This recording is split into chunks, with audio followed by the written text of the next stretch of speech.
Това блокира работата по изграждането й.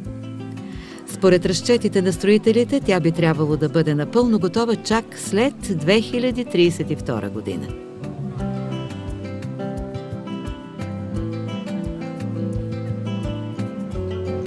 Сградата има 3 фасади, като над всяка се издигат внушителни кули. От източната страна се вижда изображението на сцената Рождество Христово. На западната са показани страстите Христови, а южната фасада, където се намира главният вход на катедралата, е украсена с композицията Славата Божия.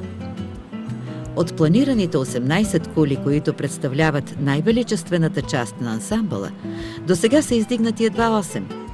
Те са изпъстрени с стотици скулптури, тематично свързани с религиозните сюжети около Светото семейство.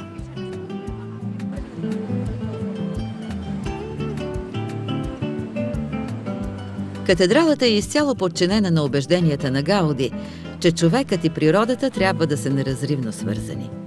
Затова никак не е изненадващо, че по кулите могат да се видят цветни плодове, като портокали, грозде или сгушени гълъби.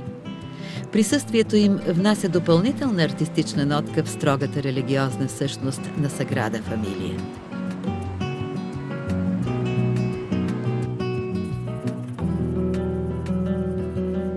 Дал свобода на фантазията си, Гауди заменя колоните в сградата с величествени каменни дървета. А изчисленията, направени от съвременните архитекти, показват, че плановете му са точни до милиметър. След смъртта на Гауди, сътрудниците му продължават работа по неговите планове и скици. Строежът обаче е прекъснат през 1936 година, тъй като по време на гражданската война в Испания част от катедралата, чертежите и рисунките изгарят. Изграждането й е възстановено през 1952 година по останки от моделите на архитекта. Когато питат Гауди откъде се раждат идеите му, той отговаря: намирам модела си във всяко извисяващо се дърво, което носи клоните си. Те на свой ред по-малките клончета, а клончетата – листата. Във всяка отделна част израствала хармонично и великолепно от мига, в който Творецът Бог я е създал.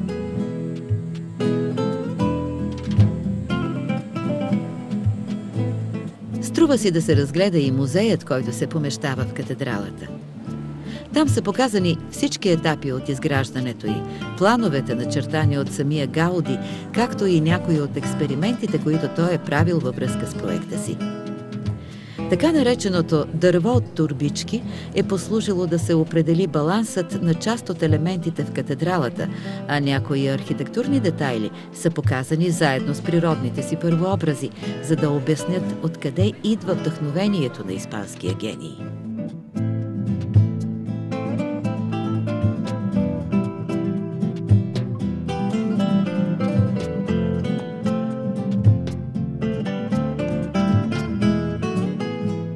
В музея има много документи, свързани с живота на Антонио Гауди. През целия си творчески път той създава невероятни шедьоври на модерната архитектура. Но съдбата му изиграва лоша шега, защото точно модернизирането на любимата му Барселона му отнема живота. На 6 юни 1926 година, при откриването на трамвайната линия в града, Гауди е блъснат от трамвай. 4 дни по-късно умира, без да довърши делото на живота си – катедралата Саграда Фамилия.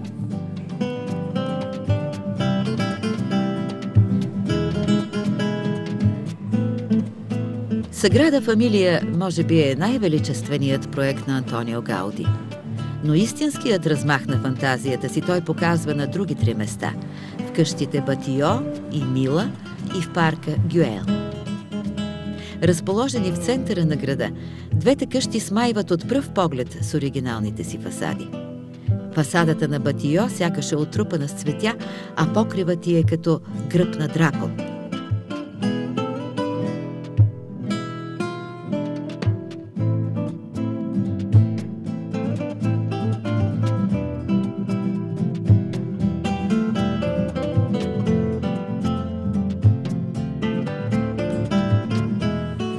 Къщата Мила представлява 6-етажен блок, който няма нито една права линия и е превъзходен пример за стила на големия архитект.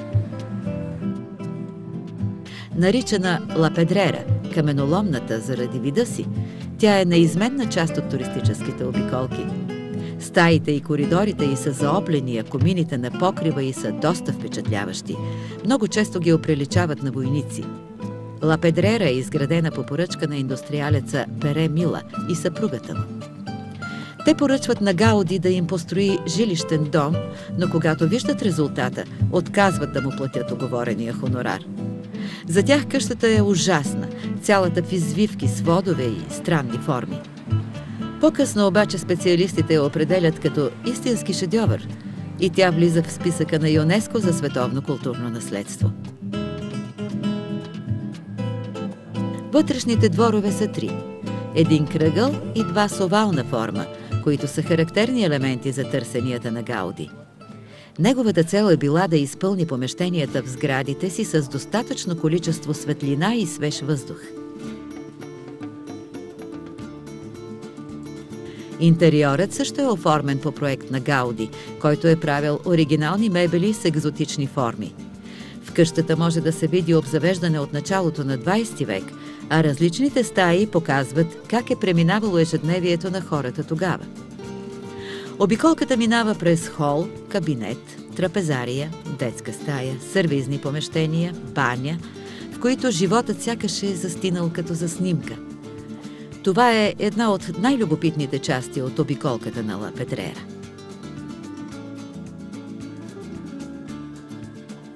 Но най-привлекателното място в Барселона, свързано с Антонио Гауди, си остава паркът Гюел.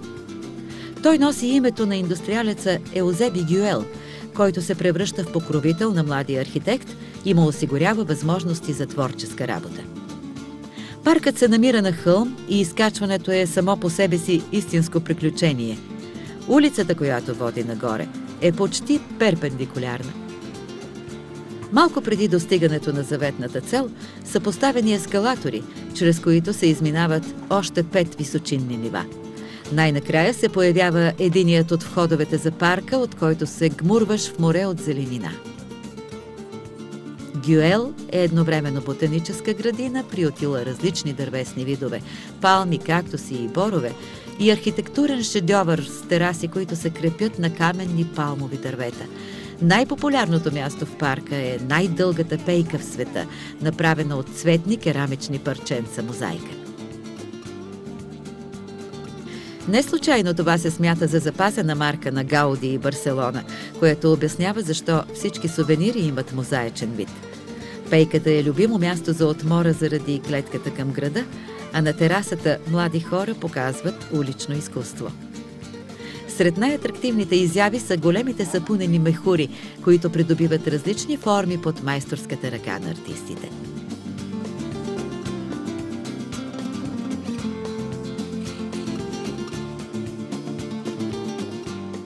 Точно под пейката и терасата се намира друг символ на творчеството на Гауди – големият многоцветен гущер, обсипан с керамични парченца. Край него винаги има тълпи от желаящи да се снимат и да отнесат един свеж и весел спомен от Барселона.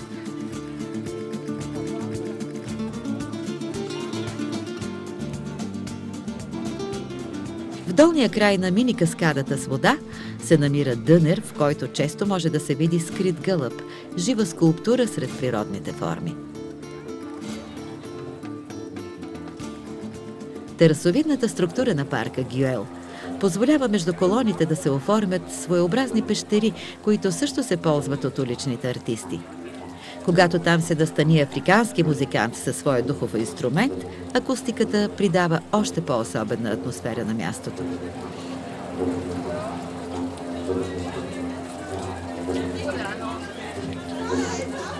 Цветните мозайки изпъстрят и тавана на най-голямата колонада в парка, край която се намират и 2 къщи с характерните за Гауди причудливи покриви. Те са единствените останали от замисления някога скъп жилищен комплекс. Другата къща, която може да се посети в града, е доста скромна на външен вид, но безценна като музей. Къщата на самия Антонио Гауди.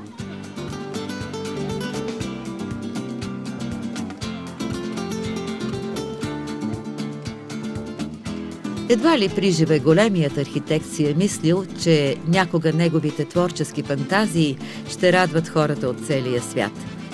Чувството, че се намираш в някаква приказна страна, е завладяващо и всеобхватно, а желанието да станеш част от тази реалност те завръща отново в столицата на Каталуния.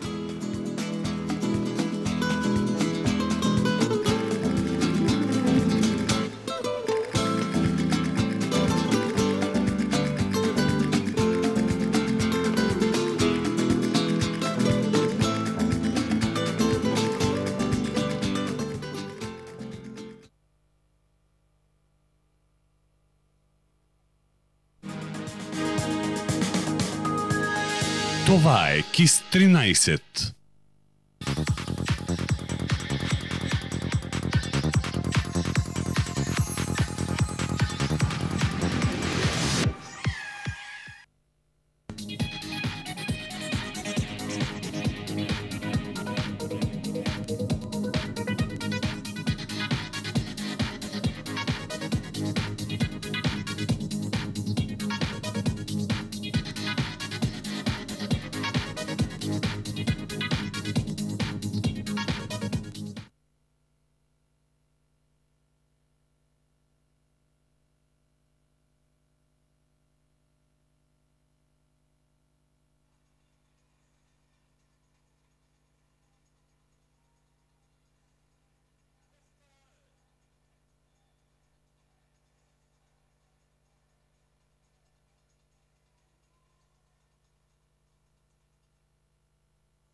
Уважаеми зрители, от Русенската спортна зала Дунав започваме да предаваме директно срещата номер 11 от турнира Купа България жени под името Оргахим между съставите на Дунав 8806 Русе и Левски София.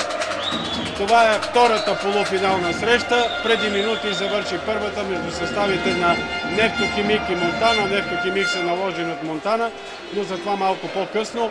Сега домакините, носителите на Купа България за 2010 и 2011 година Дунав 886 ще играят със състава на Левски, за да стигнат до финал утре в Русенската спортна зала Дунав за Купа България Оргахим. Съставите на двата отбора: Дунав 8806, предвождан от Георги Бошков, с номер 4 Диана Войнова, 6 Зорница Костова, капитан на отбора, 7 Ива Терзиева, 8 Теодора Ангелова, 9 Виолина Кочева, 10 Цветана Шаренкапова, 13 Александра Кънчева, 15 Кристина Минкова, 23 Шаръл Алън, 55 Джонсън. Това е състава, с който сте свикнали, уважаеми зрители. Състава, който сте свикнали да наблюдавате от състава на Сините ангели от Дунав 8806 Русе. Отбора на Левски с наставник Стефан Михайлов, с номер 8 Катрин Величкова, 9 Светославова, 10 Деляна Шумарова, 11 Тонка Тенчева, 12 Агнеса Дойчинова, 13 Петя Джамбаска, 14 Виктория Стойчева, 15 Ивана Петрова, 32 Хуанита Лърт, 44 Диана Найденова, 55 Христина Иванова. Като на полуфинали на Купа България тук са и имените гости, очаквано от София. Тук е президента на Българската федерация по баскетбол Георги Глушков, председатели на дисциплинарната комисия Стефан Станев.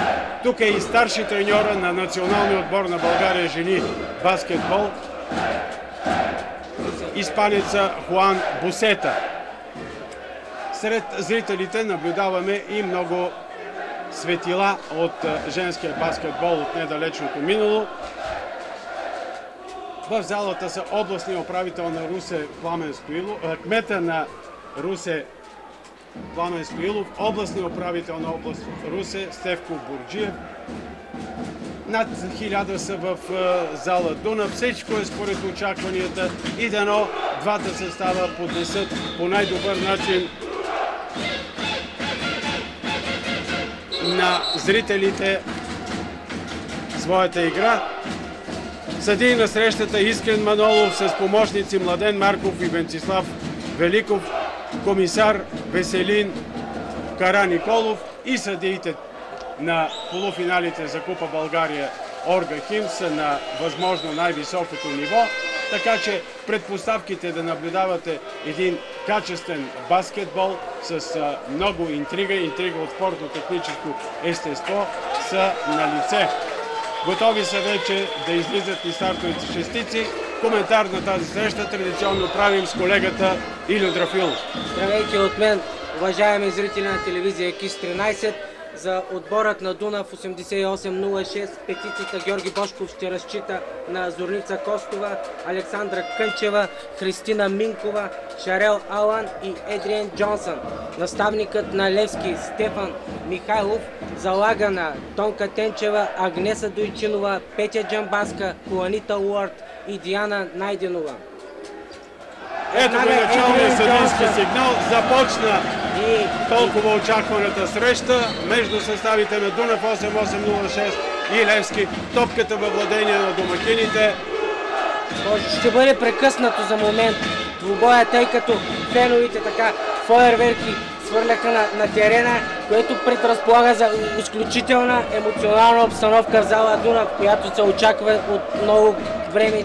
Се говори, че това ще бъде така и наистина така. Публиката просто е уникална. Интересно да отбележим, че в момента има и агитка от Левски, близо 20 фена на Левски дошли от Варна, не от София, от Варна, за да наблюдават и да подкрепят своя тим, така че се очаква тук да стане наистина много добре. И докато почистваме, само да споменем резултата все пак на предната среща, в която тъй или иначе отборът на Нефтохимик се класира на финал след победа с 73-61 над отбора на Монтана. MVP на тази среща е Олга Добровина, която отбеляза от отбора на Нефтохимик 2010 19 точки, взе 4 борби и има една тройка от 2 стрелби от зоната за 3 точки. Много напрегната среща.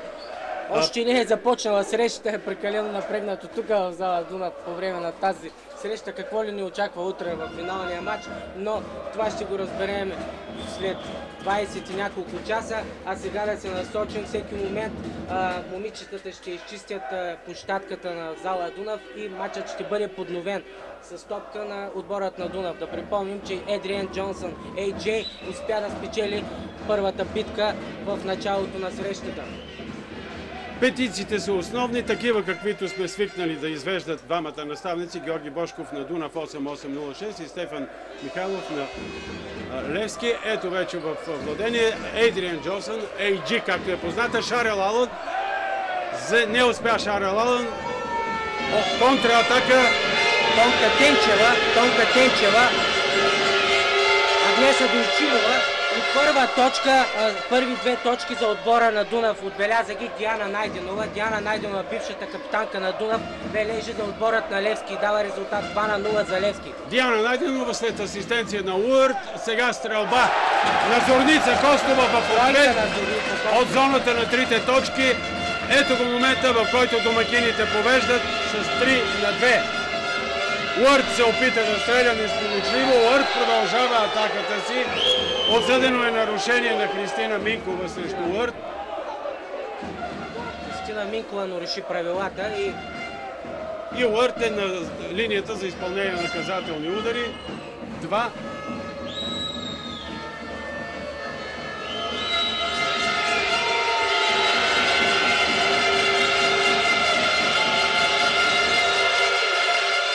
Успява американската баскетболистка да възстанови равенството в срещата 3-3, въпреки допитуванията и освиркванията от страна на русенската публика, но Абсолютно като на един депокист успява да бележи втора точка и 4-3 резултата за Левски. Зорница Костова в атака. Ейдриан Джонсън, Александра Кънчева търси взаимодействие с Зорница Костова, Христина Минкова, самостоятелен пробив и нови 2 точки за състава на Дунав. Добре започва срещата, абсолютно равностойно протича тази среща в първите 2 минути и така ще бъде най-вероятно до края на полувремето. Агнеса Дойчинова успява и дава преднина за отборът на Левски. 6-5. Една точка, така се движи резултата с по една точка разлика. Кристина Иванова вкарва топката в игра. Зорница Костова показва знак за заучено положение. Дриблира Зорница Костова. Взаимодейства Шарел Алън с Александра Кънчева. Кънчева пропусне хитро топката към Джонсън, а Джонсън не пропусна да отбележи нови 2 точки за състава си. 7-4 за състава на Дунав 8-8-0-6. Агнеса Дойчинова, Диана Найденова. Петя Джамбаска иска топката. Агнеса Дойчинова, Петя Джамбаска. Петя Джамбаска стреля, не успява. Ейдриан Джонсън се блъсна с Агнеса Дойчинова, топката в Александра Кънчева и Зорница Костова в атака за Дунав. Тя към Ей-Джей. Ей-Джей под коша, фаулирана от Хуанита Уърт.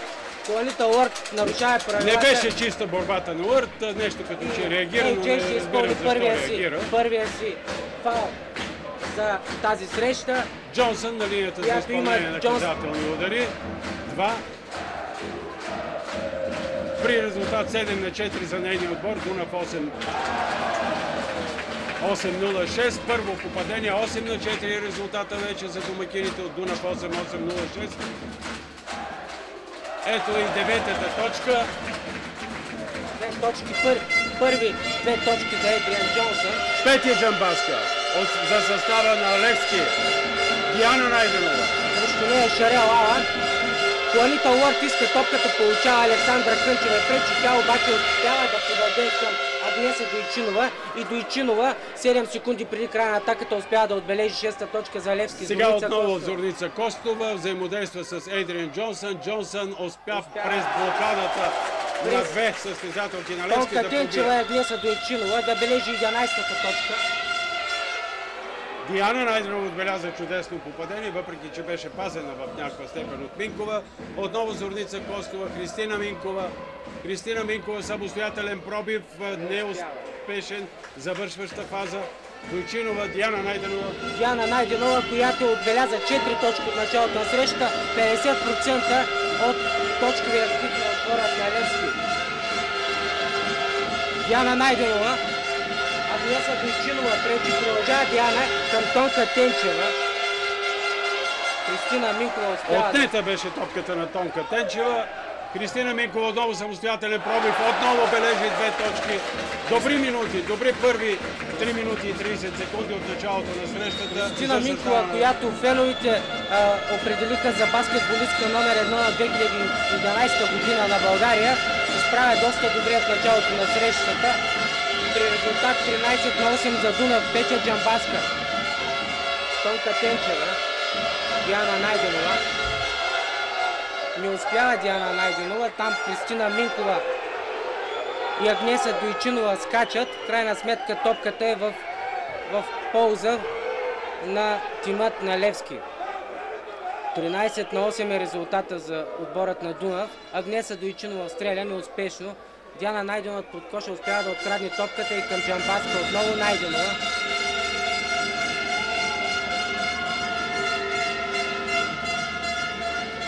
Тенчева.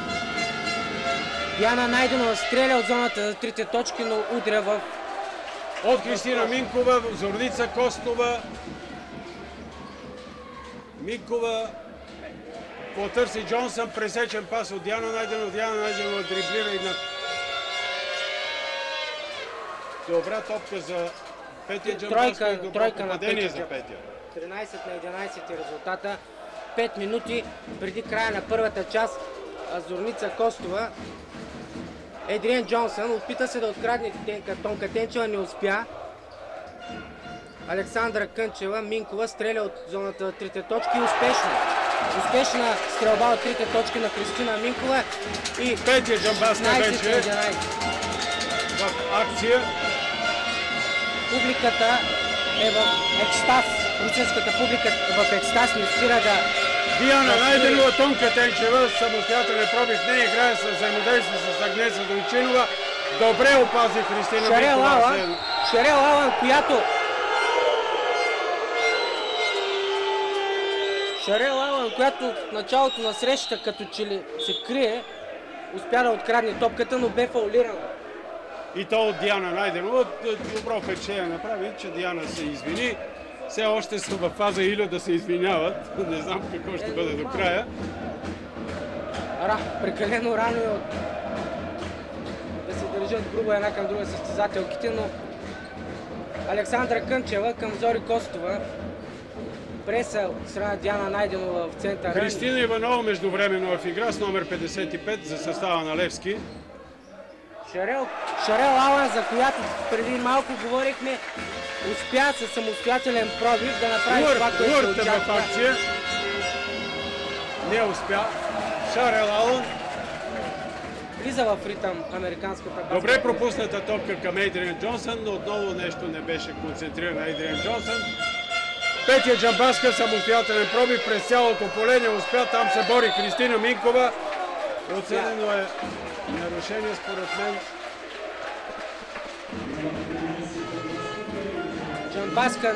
Петя Джамбаска точно направи срещу Христина Минкова, фаул нападение.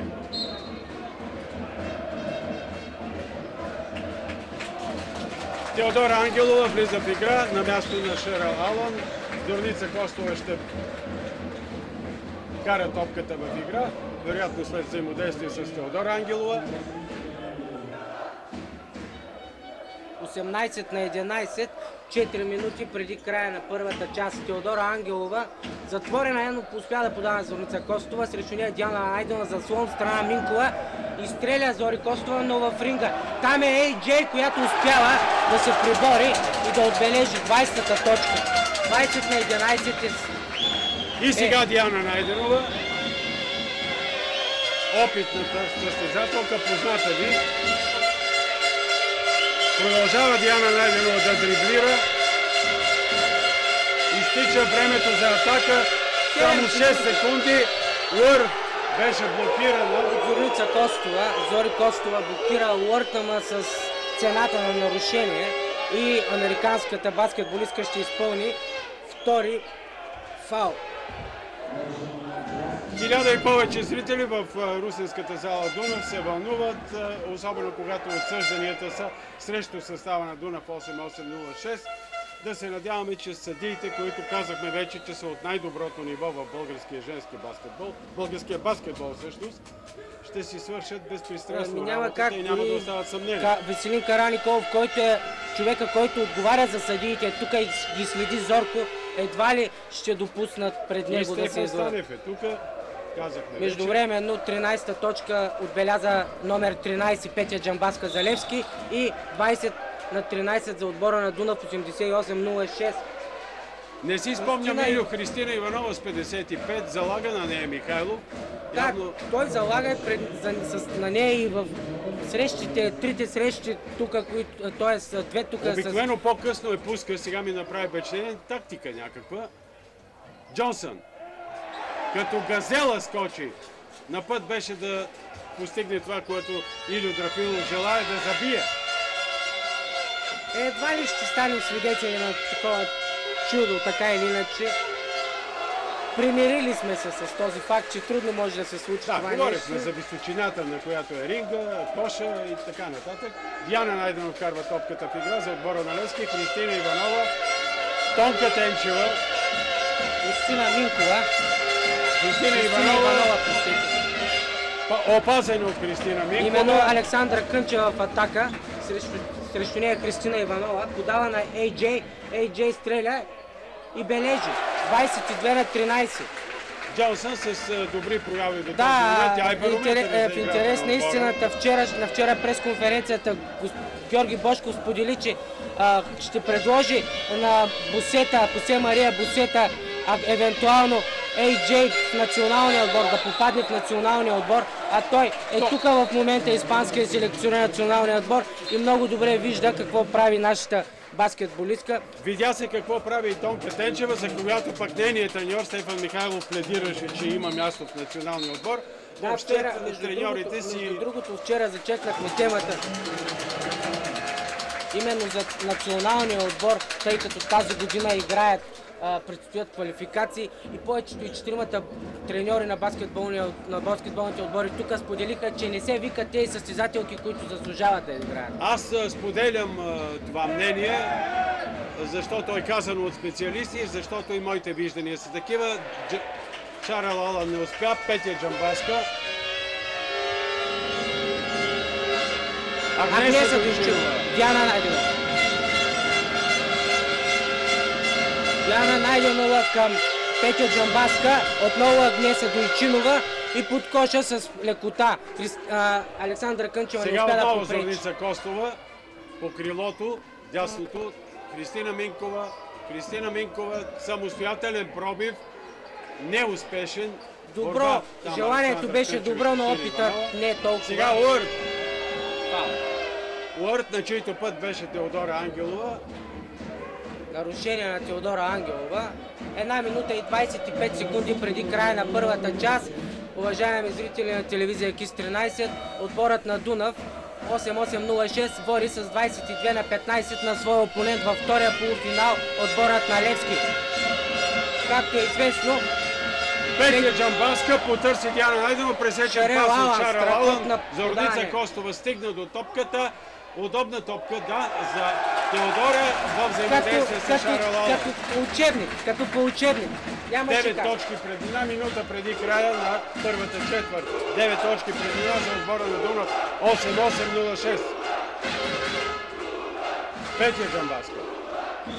Срещу нея Кристина Минкова и Теодора Ангелова. Кристина Иванова стреля от зоната трите точки. И не само стреля, постига 3 точки, с което стопява разликата. 6 точки е само преднината на Дунав 88-06. Шарел Алан самостоятелно не успява, но опита се да се пребори. Ръстово, Агнеса Дойчинова стоеше над нея и успя да парира АББ.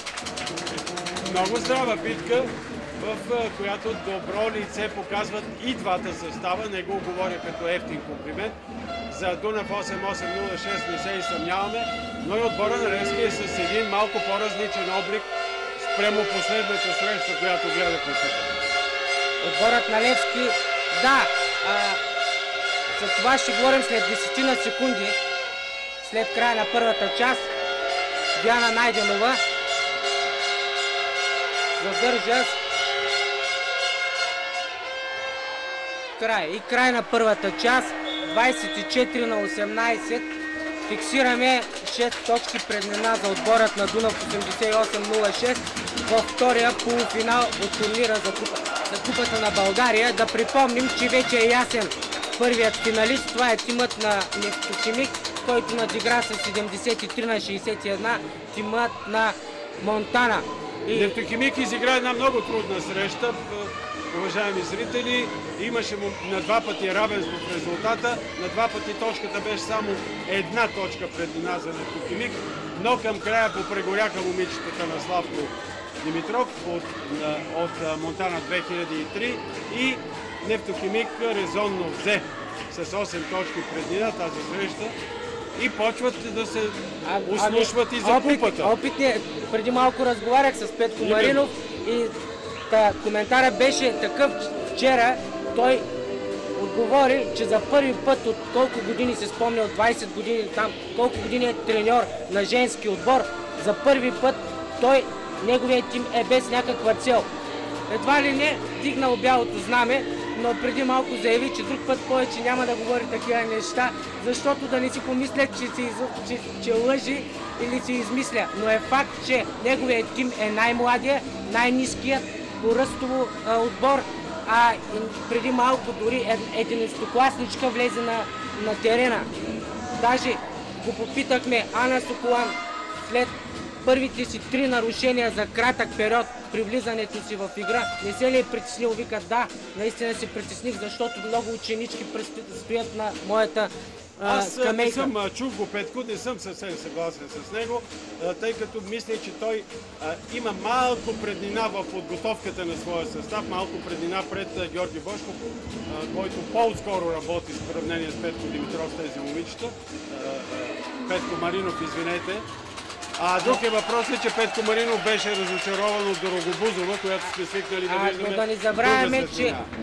да не забравяме, че може би най-доброто така хита в отбора на Нефтохимик, изключая двете украински баскетболистки, това е Мария Желязкова, наскоро претърпя операция на менискуса и това е сериозен удар към амбициите на самия треньор. Пък Мария Църкова си беше на място. И Анета Митева, да не забравим, че Анета Митева се включи много добре на непривичния пост четворка на мястото на Мария Желязкова и се справи доста добре.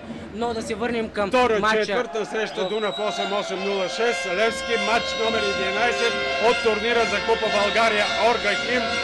Втори полуфинал. Водят след първата четвърт състезателките на Дунав 8-8-06 с 24-18. 24-20 вече. Вече, да. Георги Бошков заяви, че това е може би най-трудният му матч. Независимо срещу кой противник. Двубоят полуфинала винаги за него е най-трудният матч. А притеснението, че тимът излиза като фаворит, защото ясно е, че така или иначе отборът на Дунав тази година на този турнир е фаворит и всички треньори това го казват, всички специалисти. Когато играят тези 4 отбора, всъщност аз в известна степен съжалявам, че Берое не е след тези 4 отбора, както и да е. Винаги може да има изненада и не може да се говори за категорично надмощие. Така или иначе, 26 на 22 за отборът на Дунав 88-06. Изтича времето за атака. Уърт трябва да стреля вече 5 секунди. 3, 2, 1. Точно в последната секунда от времето за атака. 26 на 24. Интересно, резултатът е вече, предината на Дунав е само 2 точки. С Стефан Михайлов разговаряхме и го попитах как след 3 поредни загуби от Дунав 88-06 през този сезон ще се изправи неговия тим в турнира за купата. Провокирах го с този въпрос. Той каза, излизаме за победа. Излизаме за победа. Ще видим какво ще стане. Играят. За сега така играят. Междувременно на линията за изпълнение на наказателни удари е Ейдриан Джонсън от състава на Дунав 88-06. Тя ще изпълни 2 наказателни удара и възможност да увеличи разликата във водачеството на своя отбор. Не успя, видяхте. Ей-Джей, пропуск на Ей-Джей. Първи пропуск от линията за наказателен удар на 22-годишната американска баскетболистка. Все пак във втория опит поправи грешката си и предината на Дунав е вече 27 на 24. Агнеса Дойчинова към Диана Найденова. Илио, като я наричаш постоянно AG, той е AG между другото. Шарел Алън, как ще я наречеш? Ши Ейли?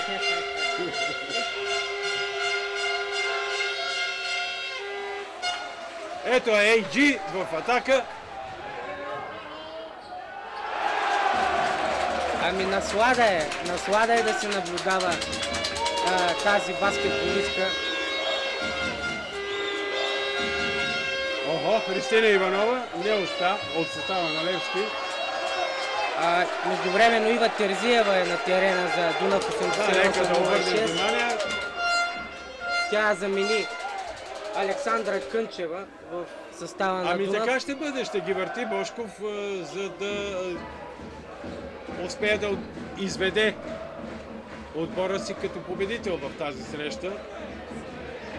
Слаба стрелба на Зорница Коста. Добре се освободи Зори от своята... Просто и попречиха. Пазачка, но за съжаление в ринга. И Диана Войнова, която Георги Бошков смята, че има място в националния отбор. Да, малко съм изненадан, но Георги Бошков е специалиста и ми остава Не, да му се доверя. за мен е страхотна височина. България няма много ръстови състезателки. Не бива да забравяме това. Да не я урочасаме, да видим сега. Ето, Шарел Алан, добра борба и подава на Едриан Джонсън. Едриан Джонсън задържа, успява да открадне, да излъжи Диана Алан от Найденова. зоната на трите точки. 5 точки.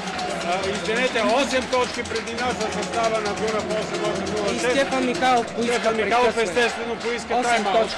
Да, интересно е за Диана Войнова, тя е на едва 22 години и е доста ръстова състезателка, а нашия отбор в България по принцип липсват ръстовите състезателки, което е интересното, че повечето ръстови състезателки отиват да играят може би волейбол, не толкова баскетбол. Да се надяваме, да пожелаем на това е Диана хубаво. Войнова щастливо развитие, за да така или оправдае иначе, думите на треньора си.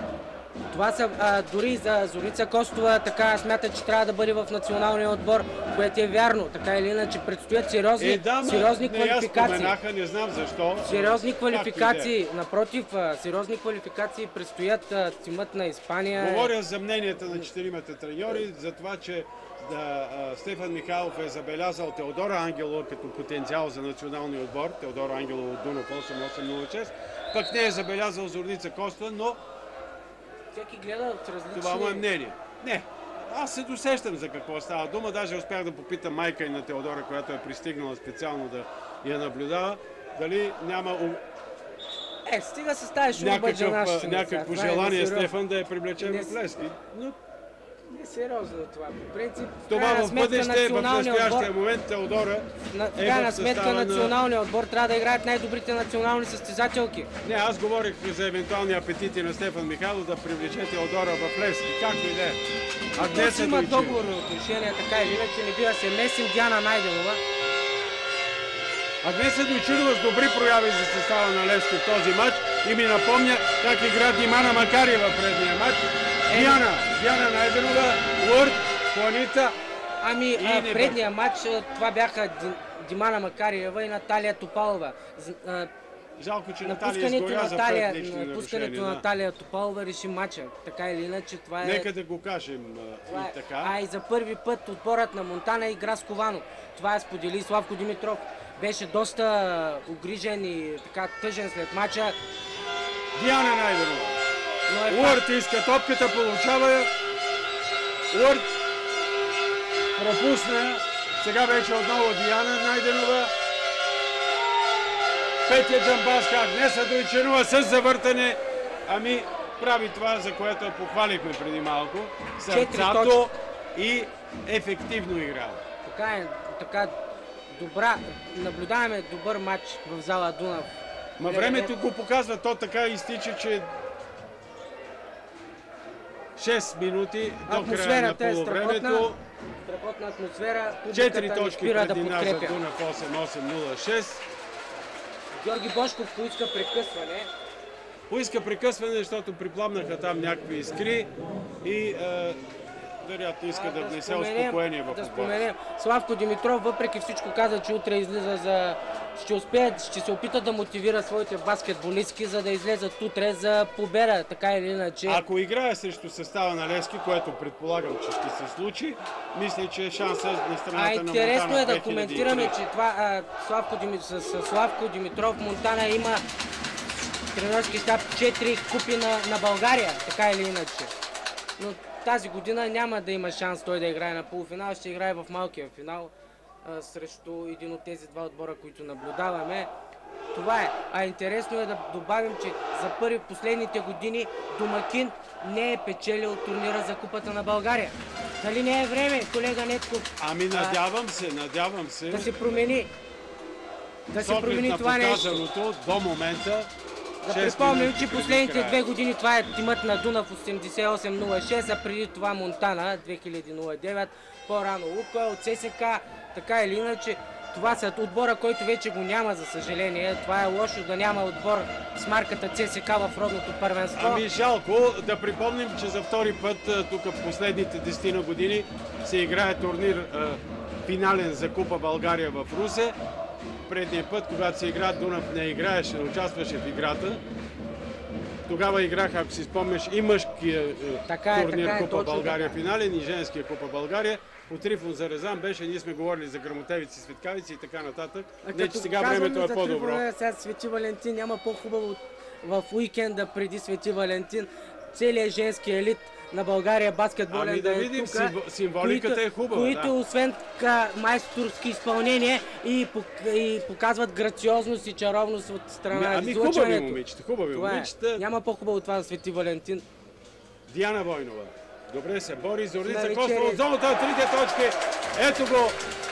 Припламването го наричам все още на Зорница Костова. Мисля, че ще се поразгори нейната амбиция. 35 на 28, 7 точки. 7 точки за отборът на Дунав. Диана Найденова. Диана Найденова с Кланита Уърт взаимодейства. Кланита Уърт самостоятелен не. Попречи и Джонсън, но какво ще отсъдят? Нарушение. Фаул на Джонсън срещу Кланита Уърт. 5 минути до края на първото полувреме. Или до края на втората четвърт, както искате да вземете. Уърт.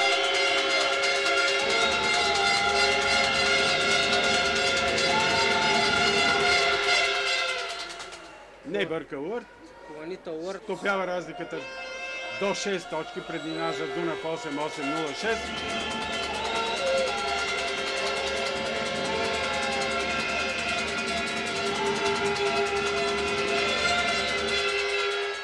Страхотна атмосфера е създадена тук и е топла. Най-интересното, че Атака залата е топла. на сините ангели, които са в бели екипи. Нека да уточним, да не ви подведем, уважаеми зрители. Сините ангели, Дунав 8-8-6, са изцяло в бели екипи, а отбора на Левски си е традиционният цвят на Левски — син. Страхотна организация на турнира, двудневният турнир за Купа България в Русе. Страхотна зала, отоплена, при тези минусови температури няма по-хубаво нещо от това. Да знаете, в други зали температурите стигат 8-10 градуса и не е ясно как изтрайват състезателките и самите зрители да наблюдават срещите, но тук е страхотно. Ейдриан Джонсън на линията за изпълнение наказателно, успешен първи. Междувременно в игра влезе в състава на Левски Христина Иванова отново. И предината отново е 8 точки за отбора на Дунав 8-8-0-6. Диана Найденова в атака със своя отбор Левски. Петя Джамбаска, Диана Найденова, Христина Иванова, Уърт. Далечен пас към Диана Найденова, Стреля Петя Джамбаска, но в ринга. Там Христина Иванова и Шарел Алан в битка за топката. В крайна сметка топката е за отборът на Дунав и Зорница Костова ще я вкара в игра. Шарел Алан 4 минути преди края на полувремето, 37 на 29. 8 точки е предната за Дунав 88-06. AJ Александра Кънчева. Зорница Костова. Фаул на Диана Найденова. Срещу Зорница Костова. Александра Кънчева вкарва топката в игра. Зорница Костова, Христина Минкова получи след това взаимодейства с Шарел Алан. Алан и две точки. Не успя Петя Джамбаска да попречи на американската ни баскетболистка на Дунав 88-06. Най-голямата предина, извинявай до момента, 10 точки за състава на Дунав 88-06. Христина Иванова пробва от зоната за трите точки. Блъскаха се там Уърт с Александър Кънчева, но за щастие няма опасност на ранявания. Кланита Уърт стреля, топката като че ли влезе и излезе от ринга, но фаул за отборът на Левски. 3 минути и 30 секунди преди края на полувремето, 39 на 29. Втори полуфинал от турнира за Купата на България в Русе. Диана Найденова, Планита Уорд.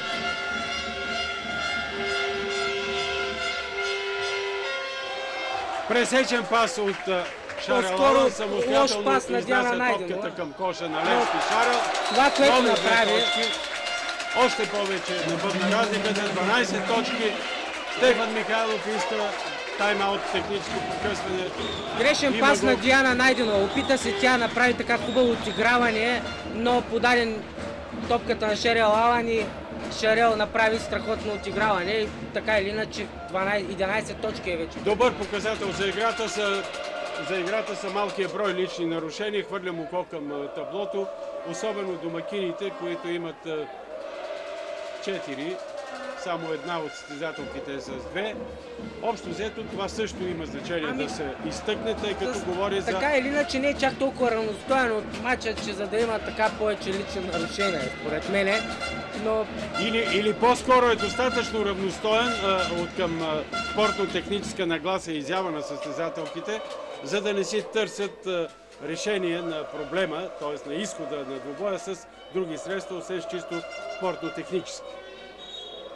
така или иначе, 3 минути преди края на полувремето, отборът на Дунав води с 41 на 29 на Левски. Матч от турнира за купата на България.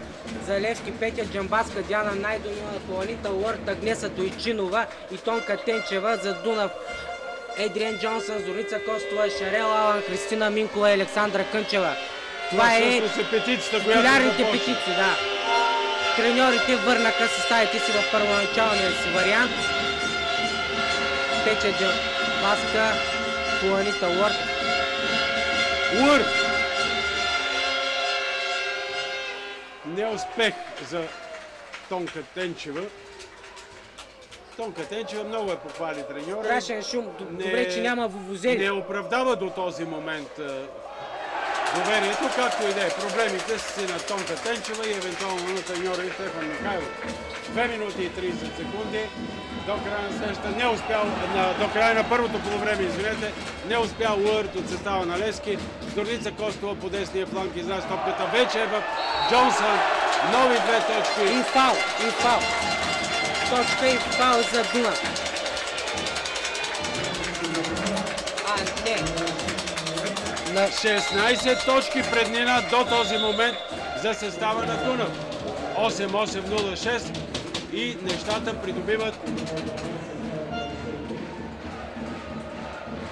придобиват така неспокоен, бих казал, характер за отбора на Стефан Михайлов Левски, а белите от Дунав 8-8-6 увеличава чрез Едриан Джонсън преднината вече на 17 точки. Не, голяма е.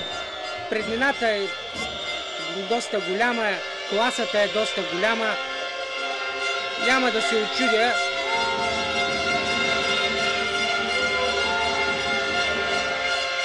Най-вероятно през второто полувреме Георги Бошков ще съхрани някои от своите състезателки преди финала, защото факт е, че финалът утре ще бъде Дунав и Тонка Нефтохимик. Тенчева преди малко успя да отбележи 2 точки за състава на Левски. Сега от отговора на момичета бяло на Георги Бошков, Джонсън, Шарел Алън, Александра Кънчева искаше Христина Минкова топката, сега вече е в Зорница Костова. Забавляват. О, много хубаво. Забавляват се баскетболистките на Дунав. През ринга в коша, Забавляват. много майсторско изпълнение под малък ъгъл.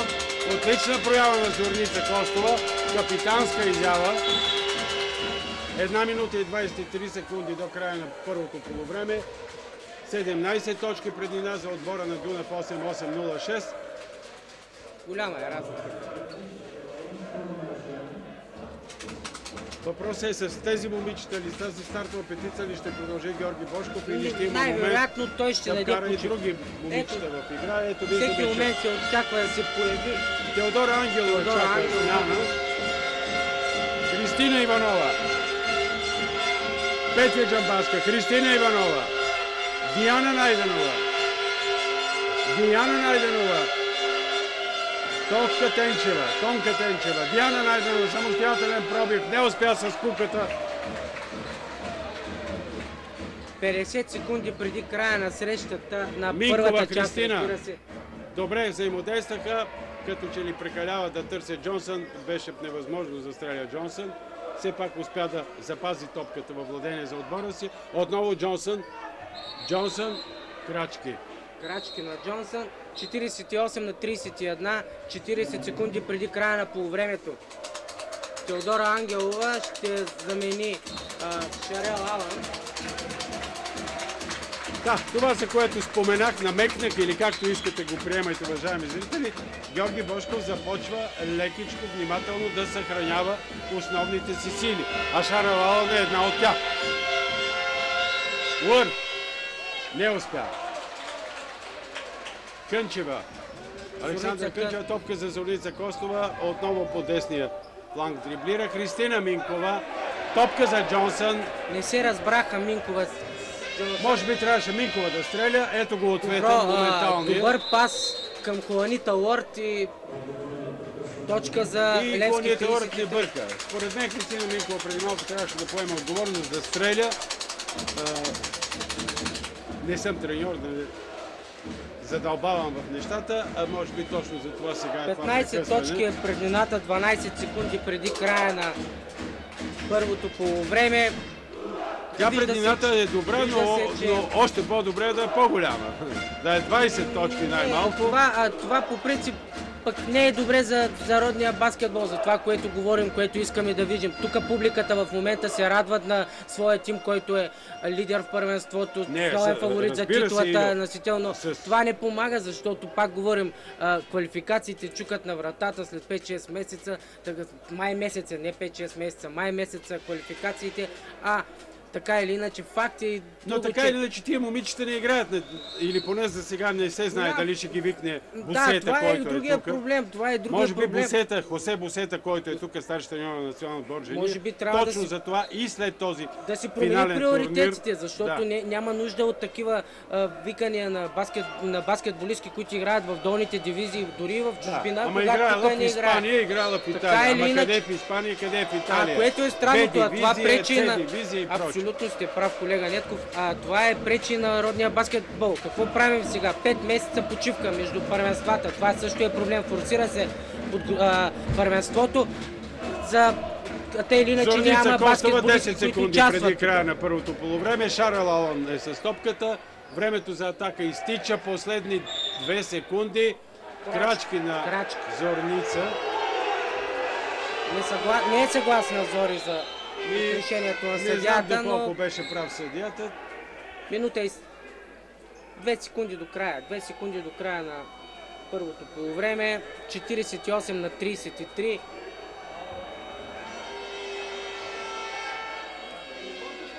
Очаквана развръзка на срещата.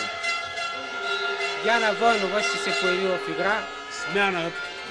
Шарел Алън. Петя Джамбаска карва топката в игра. Агнеса Дойчинова, отчаян опит. 48 на 33, край на първото полувреме. Така или иначе. Край на първото полувреме. Отборът на Дунав 88-06, Левски 48 на 33. Втори полуфинал от турнира за Купата на България. Да припомним, вече за финала вече се класира тимът на Нефтохимик, който преди час победи тимът на Монтана с 73 на 61. Двата отбора се оттеглят на почивка.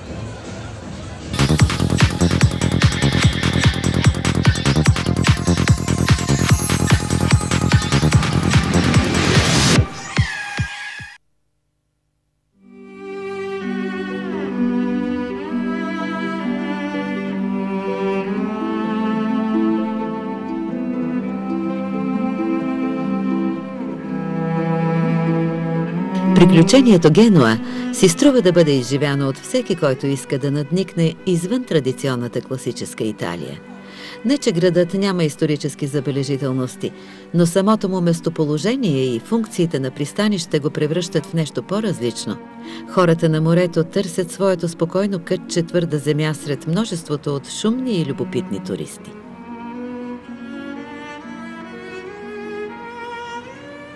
Разходката из Генуа винаги започва от старото пристанище, което е закрилено не от друг, а от Свети Георги.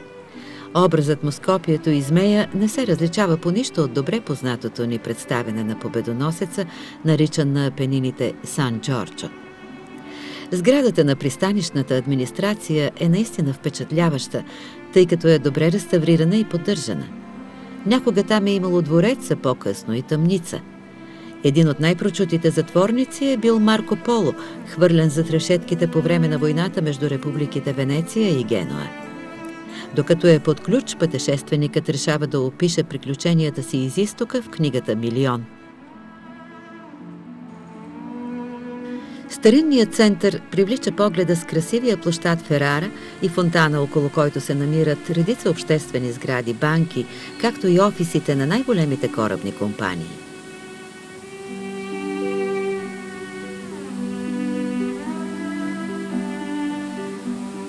Както е известно от историята, в Генуа са живели много знатни италиански фамилии, чието имена носят и някогашните им резиденции, наречени палаци. Днес обаче повечето сгради имат съвсем различно предназначение.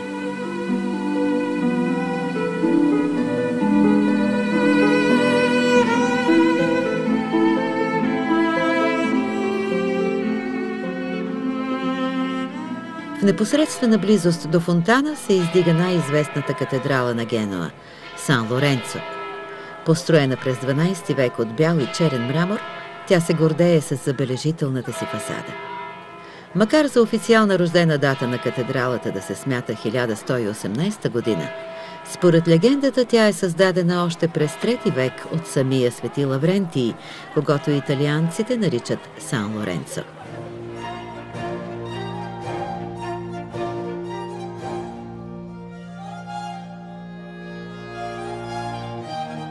Съществува любопитна версия по въпроса защо генуезците са избрали точно този светец, изгорен мъченически през 258 година за един от покровителите на града си. Обяснението е свързано с изображението му на иконите. Обикновено свети Лаврентий е рисуван с пари в ръцете и това е поблазнило жителите на Генуа. Всъщност, истинският небесен закрилник на морския град е свети Йоан Кръстител, чието мощи се съхраняват в саркофаг в катедралната капела Сан Джовани Батиста. Те били донесени през 1098 година от кръстоносните походи и се пазят като най-висша ценност. В катедралната съкровищница се намира и синият поднос, на който Саломе е получила главата на светеца. Друга ценна реликва в Сан Лоренцо е купата от зелено стъкло, за която жителите на Генуа дълго време вярвали, че е светият Граал. Тя била открита от кръстоносците в град Кесария и векове наред се смятало, че това е чашата, която Савската царица е подарила на Соломон и в която по-късно е събрана кръвта на разпнатия Христос.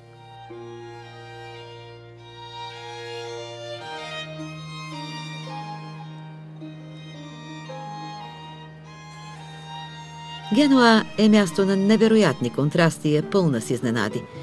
Докато търси по табелите някой дворец, туристът неочаквано може да се окаже забутан в тъмни и тесни улички, над главата му да виси пране, а по ъглите да го причакват жрици на любовта. А само на метър от тази мрачна картина да се спотаива прекрасна старинна постройка, някогашно палацо и настоящ музей, която буквално изниква пред погледа от нищото. Истината е, че градът не изглежда навсякъде по този начин, тъй като в него има доста красиви сгради и градини.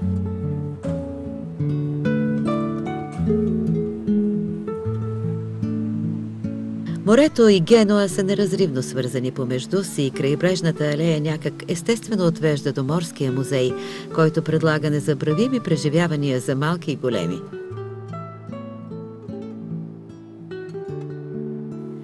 Италианците са се постарали да дадат най-доброто от себе си, за да направят експозицията интересна, привлекателна и ползотворна откъм информация. Различните зали са населени с восъчни фигури, които пресъздават отделни мигове от морската история и живота на луксозните кораби. С помощта на компютърните технологии могат да се разгледат интерактивни морски карти и старинни ценни книги.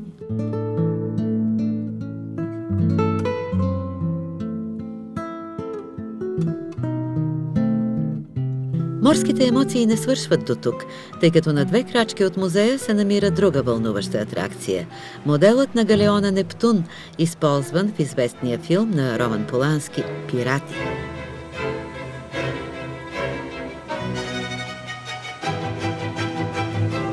Чрез този кораб Генуа все още напомня за старата си слава на могъща морска република. Заедно с Венеция, Пиза и Амалфи, тя е поддържала една от най-големите и силни флоти на Средиземноморието. Морето и географското положение са в основата на двете хипотези за произхода на името на града. Според едната то произлиза от лигурската дума «джено», която означава коляно и напомня за ъгъла, оформен от Апенинския полуостров и континента.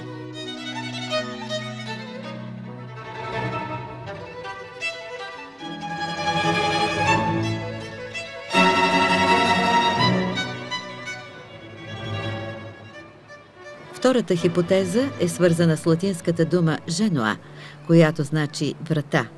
Това тълкуване е по-романтично, тъй като възприема Генуа като врата към морето и към далечни хоризонти. Точно тази романтика се усеща от всеки качил се на борда на Нептун. Самият галеон е копия на испански военен кораб от 16 век, направен по стари чертежи. Когато стъпят на палубата му, мълчуганите и родителите им се чувстват като истински пирати от романите на Емилио Салгари за черния и червения корсар. Там те могат да видят как функционират оръдията, да ударят корабната камбана и да влязат в кожата на страшните морски вълци.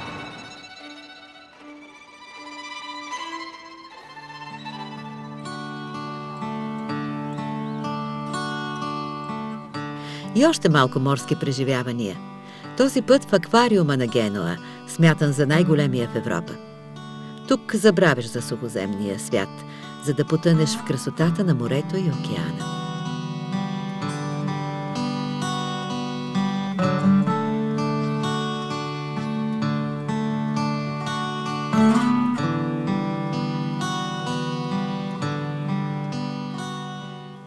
Аквариумът е построен през 1992 година специално за изложението Експо и по случай 500 годишнината от откриването на Америка.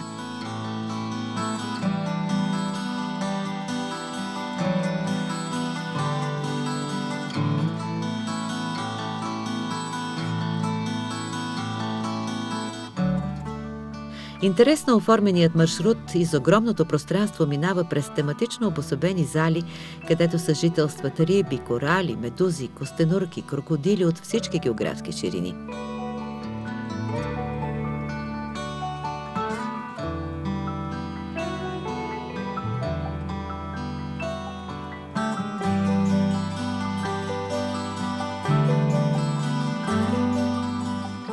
Голямата атракция е двойката делфини, която може да се наблюдава от различни ъгли – под водата и отгоре.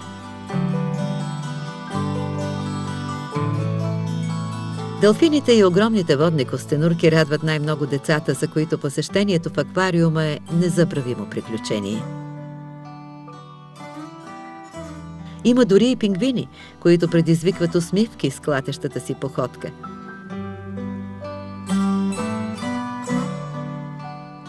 Някои от рибите могат да бъдат погалени, тъй като се намират в плитководни басейни и са достъпни за малки и големи.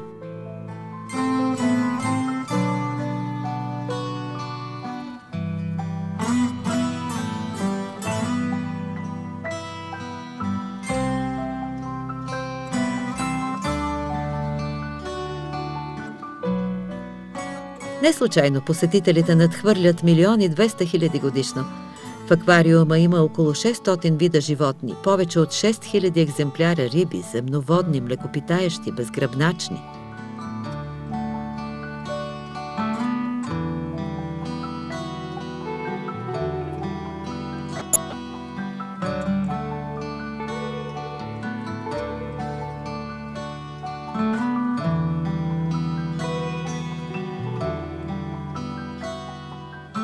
Самата експозиция е разположена в 600 000 кубически метра, като към нея е оформена и биосфера – модерно стъклено пространство, където е представена част от Амазонската гора с екзотични растения и животни.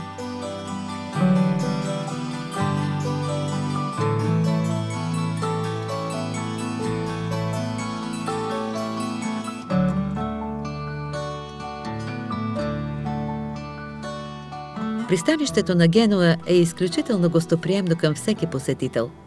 Малките ресторанчета изобилстват от менюта на достъпни цени. Там се намира и пазарът, от който понякога изключително изгодно можеш да си купиш антикварни ценности. Асортиментът на хранителните стоки е доста нетрадиционен. Продават се, например, различни видове гигантски хлябове. Непосредствено до тях са подредени многобройни сувенири, свързани с морето и историята на града.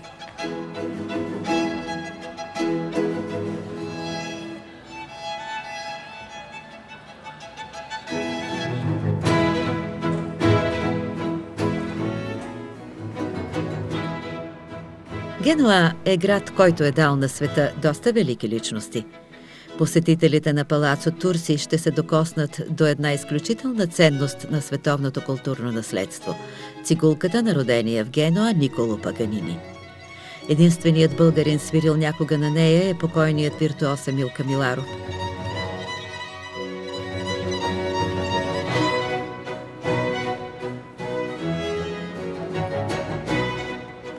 Къща в старата част на града се намира музеят на друг велик генуезец, откривателя на новия свят и Америка, Христофор Колумб.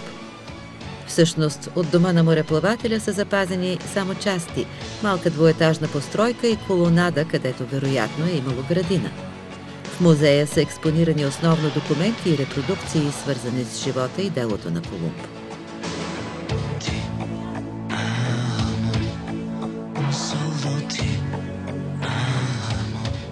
Срещата с Генуа показва по-различното лице на Италия. И си струва да се преживееш емоциите на този малко странен град, който сякаш с всяка своя фибра се обяснява в любов на морето.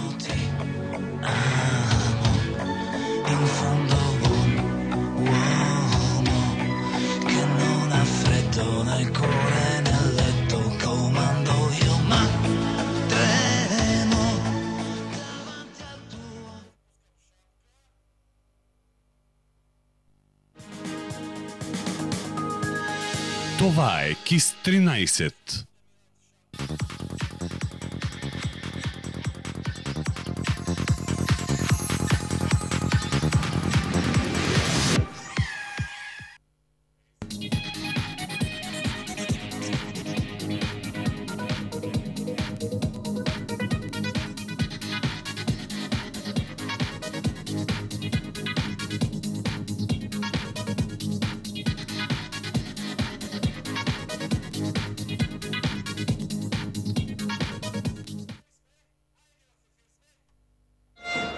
Уважаеми зрители, всеки момент в Русенската спортна зала Дунав ще започне матч номер 11 от турнира за Купа България Орбехим жени между съставите на Дунав 8806 и Левски София. Или на практика това е втората полуфинална среща от турнира за купата преди определяне на финалистите, които ще играят за първо, второ и съответно за трето и четвърто място.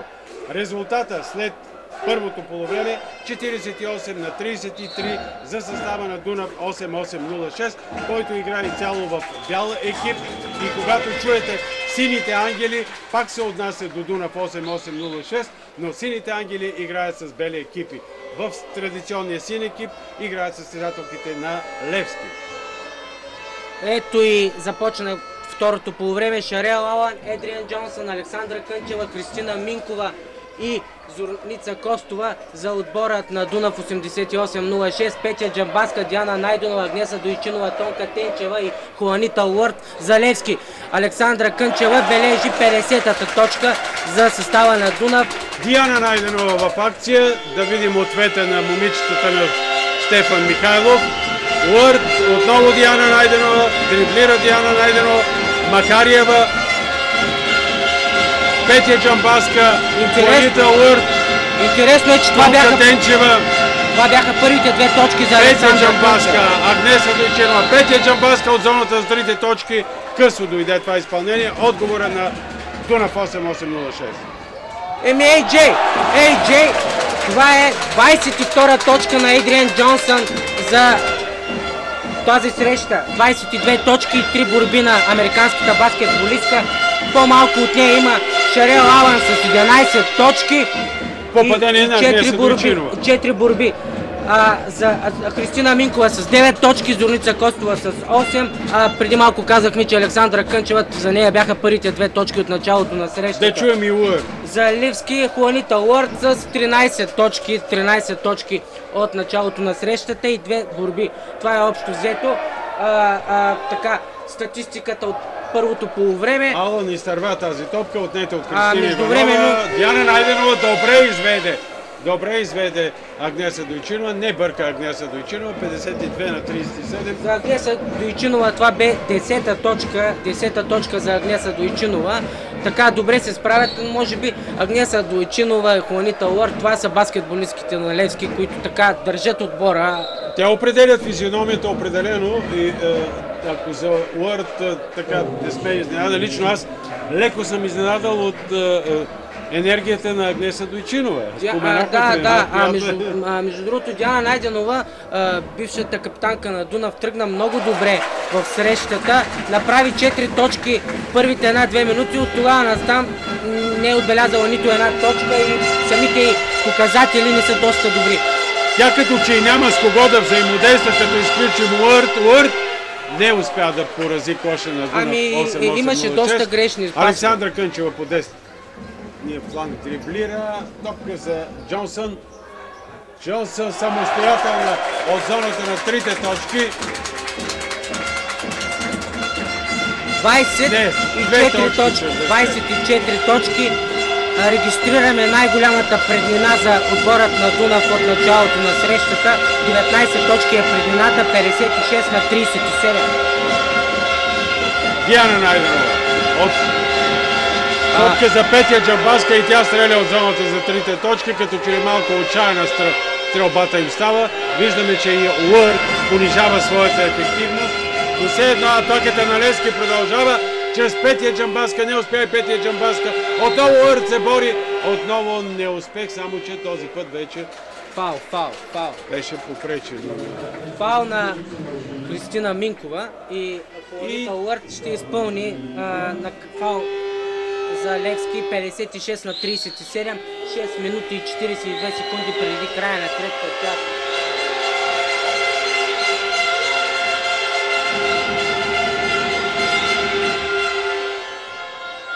Попадение за Уърт.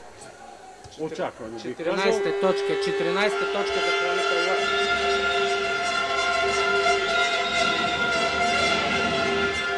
Не успява. Ей-Джей успява да открадне топката, след като топката тупна на ринга и Зорница Костова подхваща атаката за Дунав 88-06. Зорница Костова с нова прическа, уважаеми зрители. Тип афро. Така или иначе, преди малко говорихме за Свети Валентин. Предстои този празник. За това, което говорихме, че женския елит на баскетбола е тук в Русе преди този празник. Уърт беше на път да спечели овации, но не успя с елегантно Александра попадение. Кънчева се справи добре, подаде на Зорница Костова, отново Кънчева погледа към коша. Ей-Джей към Шарел Алън. Разтегля, но страхотен чадър на Хуанита Уърт. Това е страхотно отигране. Тя се изстреля като... Диана Войнова ще влезе в игра. Дава отдих Георги Бошков на Христина Минкова. Мисли, че е време вече. Христина Минкова, за която преди малко споделих, че феновете на Българиан баскет определиха за баскетболистка номер 1 на 2011 година. Треньорът Георги Бошков е треньор на 2011 година. Какво добавяне на Джонсън. 26-та точка. Филип Виденов, който тръгна за големия баскетбол от Русе, е баскетболист номер 1 на България за 2011. Въобще, всичко свързано с Иванова, Русе... Петя Джамбазка, Агнеса Дойчинова намери Петя Джамбазка, чадър на Диана Войнова. 60 на 38, 22 точки е предината. Нарушение на Диана. 15 минути преди края на срещата. Доста голяма е преднината за тимът на Дунав 88-06. Петя Джамбазка бележи 39-та точка за Дунав. 60 на 39.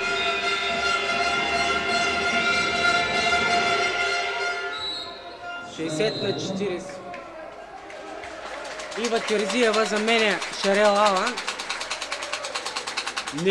Не стои убедително отбора на Левски на игралното поле, за да оправдае извода, че когато се прави механичен сбор от опитни състезателки, които с уважение към годините им, те вече са на заход. Но в крайна сметка те си извоюваха тройка междувременно на Александра Кънчева. Това е 5-та точка на Александра Кънчева от началото на срещата, но така или иначе Левски си извоюва това право и да припомним, че от четирите отбора тук в Русе, Левски, трите играха квалификации за класиране, единствено Дунав почива и се класира директно за финалите. Левски победи Бероя, Монтана победи Рилски Спортист, а Лукойл, т.е. Нефтохимик, победи отборът на Славия. Левски попадна но не толкова убедително. Напротив, спечели две поредни победи. Спечели срещу отбор, който е разбалансиран. Но така или иначе, това е проблем на Бероя, така или иначе. Нали? Левски може да се докаже срещу Дунав 8-8-0 най-вероятно или срещу Нефтохимик 2010. Утре ще се доказва срещу Монтана. Така е най-вероятно. И това, което говорихме с Стефан Михайлов, че може би идват за малкия финал, а не толкова за нещо повече.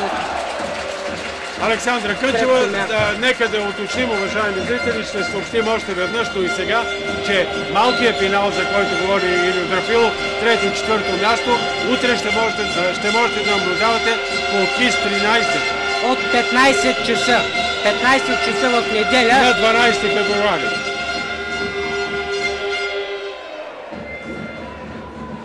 И предвид разликата в точката и в класите, това матчът ще бъде между отборите на Монтана и Левски. Чудо, само чудо може да спаси тимът на Левски от загуба в тази среща.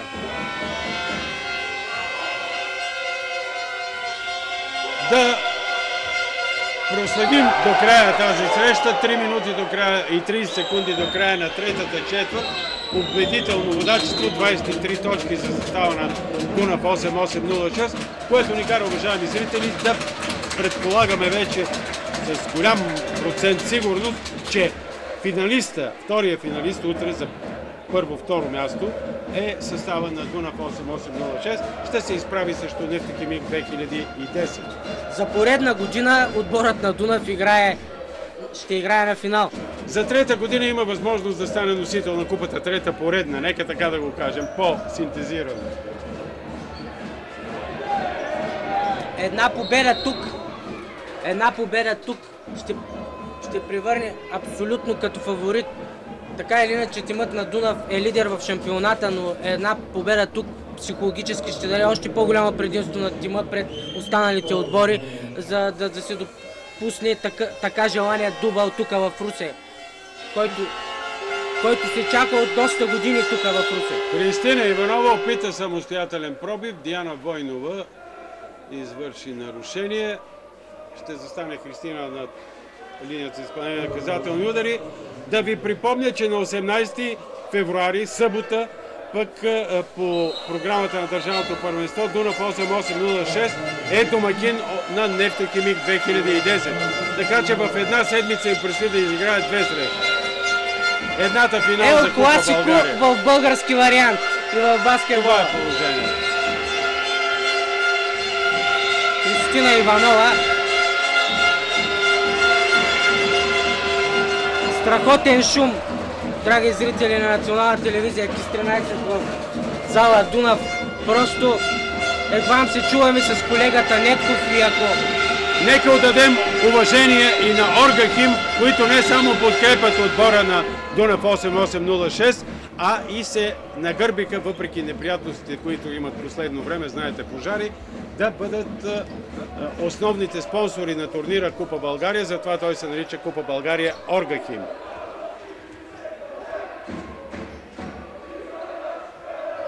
междувременно Виолина Кочева се появи в игра за отборът на Дунав 88-06. Почва да пуска баскетболистките от резервната скамейка Георги Бошков. Това, което си говорихме, става факт. За първи път от началото на срещата на скамейката седнаха Шарел Алън и Едриан Джонсън.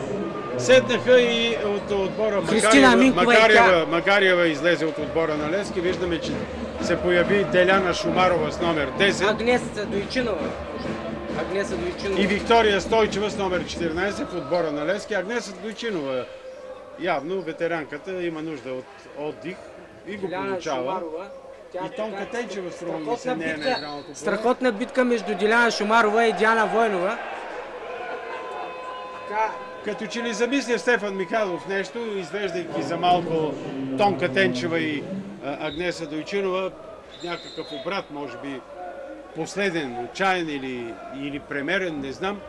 Но факт е, че Виктория Стойчева в игра, но тя излиза. Отива да получи наставление от Стефан Михайлов, виждате. И така Деляна Шумарова на линията за изпълнение на наказателни удари.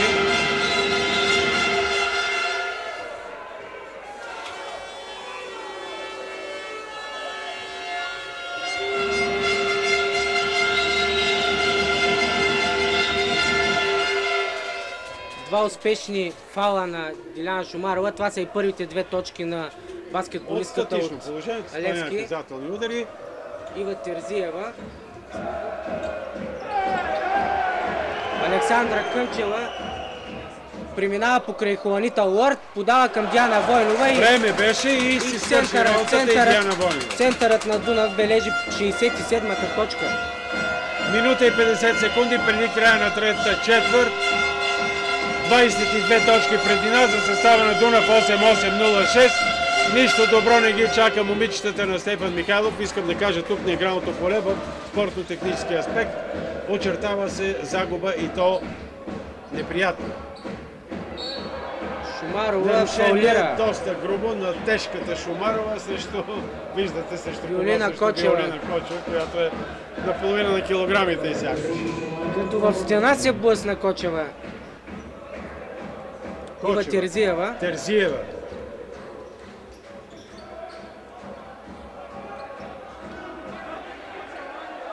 Кочева! Това първа тройка. Трябва вече да се изявява и тя го прави. Тя по принцип е доста успешно справя зоната за трите точки, така или иначе. И при първия си опит направи тройката. 25 точки предина за Дунав 8-8-6. Атака на Уърт. Дали ще е стопи? Не успява. Александра Кънчева взе тази топка в борба с Шумарова. Сега Ива Терзиева. Диана Войнова прави заслон. Ива Терзиева самостоятелно, но там Петя Денбаска попречи. Въпреки всичко Виолина Кочева поредна, значи 5 точки, 5 поредни точки. Виктория.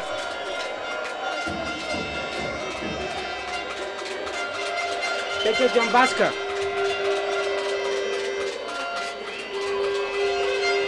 Отново Петя Денбаска. Хуанита Уорд, Кристина Иванова от коша. Да отбележим, че през първата част по времето преднината на Дунав бе не само в играта в различните позиции на терена, така и в подкошието. 20... Виждаме, извинявай, Илю, виждаме и Не е Шарен Капова, това е Кочева. Сега влезе и Теодора Ангелова. Ами да, очаквания ход на Георги Бошков. По-малко от 20 секунди, 15 секунди до края на третата четвърт. Теодора Ангелова, Диана Войнова. Добре. Теодора Ангелова, Александра Кънчева, Диана Войнова, Ива Терзиева и Виолина Кочева за Дунав.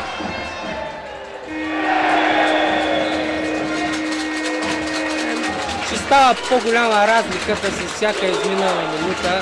Остават 10 минути до края на срещата, 74 на 45, 29 точки е предината. Общо взето Дори Стефан Михайлов, той си извади основните баскетболистки да ги захрани за утрешния финал за трето и четвърто място. Вероятно това прави 26-12 резултата през третата четвърт за отбора на Дунав. 8-8-0-6. Само 12 точки успяха да отбележат момичета на Стефан Михайлов. Първата част отбелязаха 18, втората 15, сега само 12. Забелязва се прогресивно намаляване на резултатността, а това определено е израз на намаляващия потенциал на изява на отбора на Стефан Михайлов. В страхотна атмосфера в зала Дунав. Ето тук момичетата танцуват, публиката е страхотна и тя танцува в ритъма с момичетата. Публиката аплодира девойките на терена. Всичко е страхотно. Наистина страхотен шум. Нека да погледнем Георги Бошков. До сега не е използвал само Шарен Капова. Тя не е Цветана, е Цветомира или Цветомила Шарен Капова.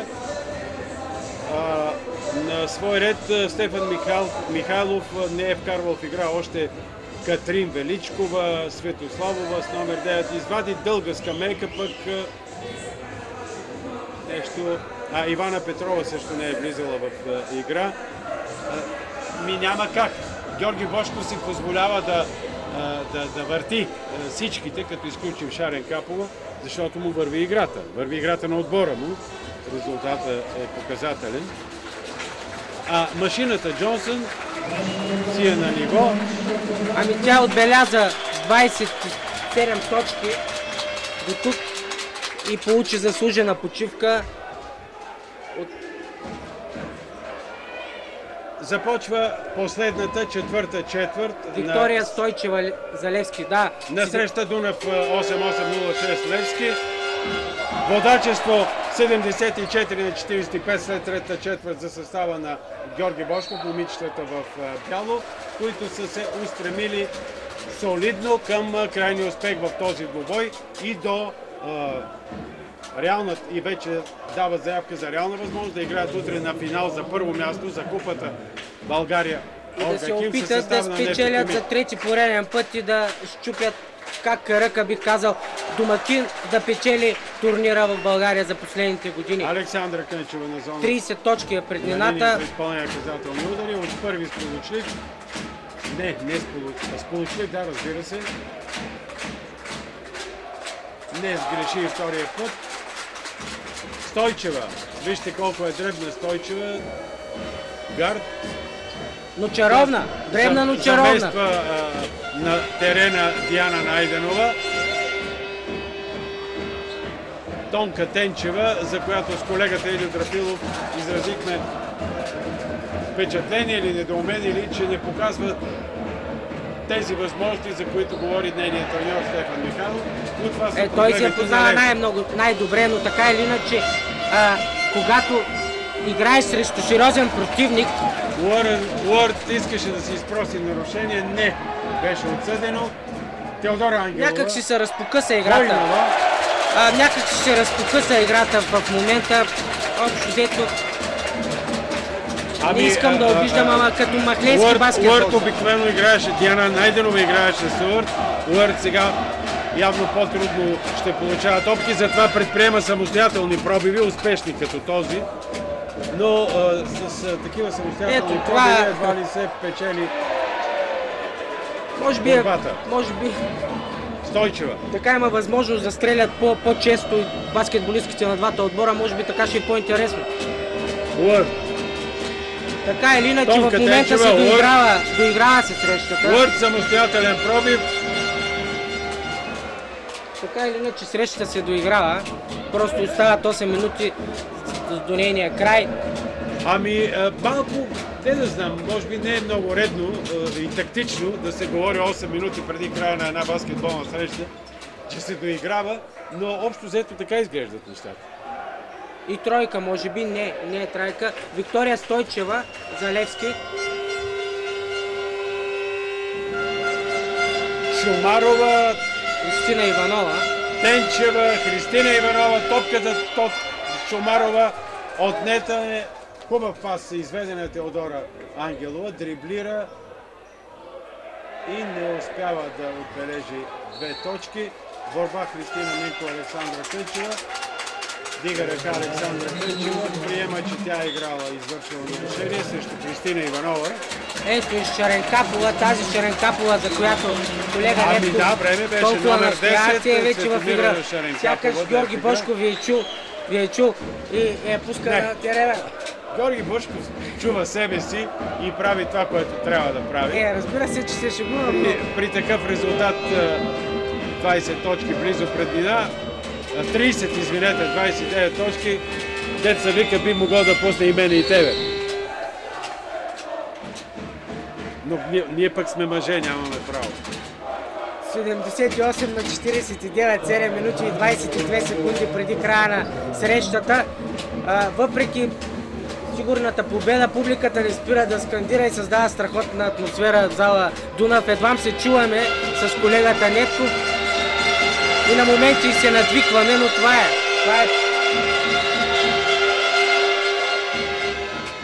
Хубавита върх. Явно русенската публика, така, присъствието на тимът на Левски винаги действа някакси по-различно.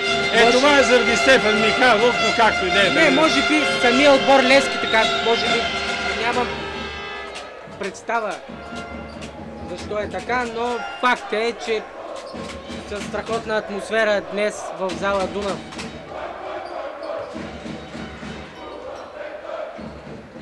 Да. Определено добър мач на Диана Войнова. 80 на 51. От момента, в който влезе в игра, тя не беше стартовата петица, но сега вече... Колега Недков, аз това ви казах вчера. Георги Бошков точно това сподели, че Диана Войнова е баскетболистка, която има страхотно бъдеще. По-скромна, с така може би повече самочувствие и трябва, за да добие увереност, за да може да играе по-сериозно и следващите години. Да не изпреварваме събитията. Стойчева, Христина Иванова. Иска топката Тонка Тенчева. Не продължава да играе. Да не играе вече Христина Иванова. Открадната Теодора Ангелова извърши невъзможното. Не вкара 100% кош, бих казал. Сега Ива Терзиева. Ива Терзиева поправи грешката на Теодора Ангелова и бележи 82-та точка за Дунав. 31 точки е преднината за 6 минути и 20 секунди до края на матч номер 11 за Купа България Орга Хим жени. Втори полуфинал играе се в русенската спортна зала Дунав. Внушителна преднина, 31 точки за състава на Дунав 8-8-0-6, 82 на 51. Момичетата на Георги Бошков, сините ангели от Русе, са на път Светославова да играят утре на финал срещу Левски Химик 2010. Вече виждаме и Светославова. Ами какво друго му остава на Стефан Михайлов, освен да се обиграва в следващите 6 минути тези момичета, които по-малко са влизали в игра. Да припомням, че отборът на Левски е сребърен медалист от миналогодишния шампионат. Там нещата са други. Забелязваме, че Диана Найденова трайно вече не е на терена и дали въобще ще излезе. Най-вероятно няма 5 минути преди края на срещата, няма и смисъл. Да, ще я пази за полуфинала срещу Монтана, който никак няма да им е лесен. За трето и четвърто място. Диана Войнова. Определено и в утрешния матч, който телевизия КИС 13 ще предаде в 15 часа, определено в този матч като фаворит влиза тимът на Монтана. Какво направи Виктория Стойчева. Много хубаво попадение. 28 точки е преднината на Дунав. 5 минути преди края на среща. Ива Терзиева не успява от зоната за трите точки. Шаренкапова и Диана Войнова под коша. И Виолина Кочева беше там и Шумарова за Левски, разбира се. И в крайна сметка топката е за Дунав. Ива Терзиева към Виолина Кочева. Шаренкапова, Теодора Ангелова. По-насигурно игра този път. Войнова се пребори за топката. Пробив на Теодор Ангел, не изнесе топката към Ива Терзиева. Не стрелят. Аз не мога да разбера защо баскетболистките на Дунав не се пробват да стрелят. Ами, въздържам се да го кажа именно. На два пъти Уърд беше точно сега е момента да стрелят. Войнова. Те се виждат, че защо трябва да се притесняват? Защо задържат толкова топката да стрелят? Защо това е нужно разиграване? Терзиева, Диана Войнова. Ето, неуспешно, но в крайна сметка, ако не се стреля, няма как да се отбележи. Стойчева. Тончева, Светославова. Няма време за атаката на Левски, остават 5 секунди, не гледат. Шумарова пробива и стига до там. Все пак Стойчева, вижте как играе Стойчева. Най-сърцатата в тези минути за състава на Левски. Виктория Стойчева дриблира с топката. Пусна я към Светославова. Тонка Тенчева, не, като че направи подарък на Диана Войнова. Ива Терзиева към Теодора Ангелова самостоятелно не успя. Теодора. Не успя. Прегаря Теодора тази среща, може би защото я гледа мама от трибуните. Светославова прехвърли коша Шумарова и Виолина Кочева към Терзиева. 3 минути до края на срещата, 84 на 56. Вече е ясен финала. Дунав с Нефтохимик. Матча за третото място е между Монтана и Левски. Добро отиграване на Терзиева към И на Шален Каполов завършва и тя се записа. 86-30 точки е предината. 2 минути и 50 секунди преди стрелят, няма нужда да я разиграват, при условие, че матчът е решен, трябва да се пробват от различни позиции. Какво по-хубаво от един официален матч да тренираш и да стрелят. Стойчева, наема се да стреля, но какво може да направи с този ръст? Теодора Ангелова към Диана Войнова, която под коша няма проблеми. Диана прави най-добрия матч, според мен, от тези срещи, които аз следя. Днес е просто на нивото на най-добрата си изява. 12 точки до заветните 100. Колега Левков, 88 на 56. Светославова. Хланита Уърд. Не, вече стигат до там една Хланита Уърд да й бъде открадната топка. Сега Терзиева. Кочева. Трябва да послуша или Зрафилов, сякаш ще послуша. Трябва да стрелят. По-хубаво да стрелят. Поглеждат коша и стрелят, хвърлят топката.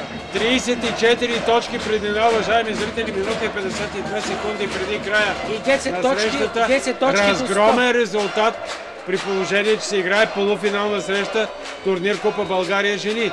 Отбора на Левски аз изразих мнение и ще го потвърдя.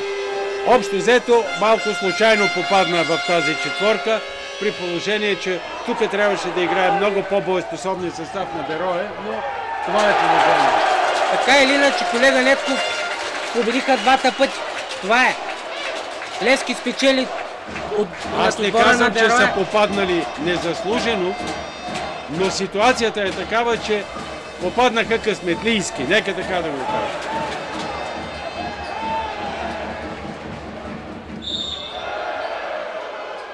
Охо! 94 на 56. 6 точки до заветните 100. Публиката усеща, че могат да станат 100 точки. Или разлика близо 40 точки. 38 точки, да. Близо 40 Теодора Ангелова има възможност да увеличи резултата. Да ги направи 40. И го прави. 95 на 56, 39 точки. 1 минута и 11 секунди до края. Най-вероятно няма да се стигна до 100 точки, но топ какво...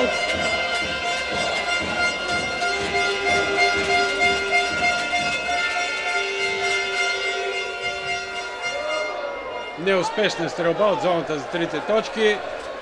Виолина може би последна атака. Хланита Уърд извърши грубо нарушение. Ще има възможност Виолина. Изпречи се на пътя на Кочева. Това вече беше излишно. Виолина Кочева ще има възможност да вкара топката от страничната линия. 50 секунди до края на срещата, уважаеми зрители на Национална телевизия КИС 13. Открадна Минкова тази топка от Шарен Кап. Христина Иванова, извинете. Имаме Христина Минкова в отбора на Дунав и Христина Иванова в отбора на Левски. Това е. Това е, казва Илю Драфилов, 45 секунди преди края на срещата, при разлика 39 точки преднина за отбора на Дунав, 8-8-0-6. Христина Иванова сведе разликата намалия до 38 точки. Прави малко по-почетна загубата. Ако може да се каже почетна загуба от 38 точки в един полуфинал, но едва ли може това да се говори. Да видим при последната атака дали все пак няма да бъдат 40 точки разлика. Само Хуанита Уорд, тя е сама. Няма как да стане отборът на Левски да направи нещо повече, при условие, че само с една Хуанита Уорд на терена. Преди малко Агнеса Дойчинова, но тя седна на скамейката да си почива. Момичета на Георги Башков, може да си позволят такъв аристократизъм, бих казал, при това водачество. Не треперят за ценни 2-3 точки, така че дава възможност отново да застане този път Уър на линията за изпълнение на наказателни удари. Тя пък не успява. 38 точки все още е предината за Дунав.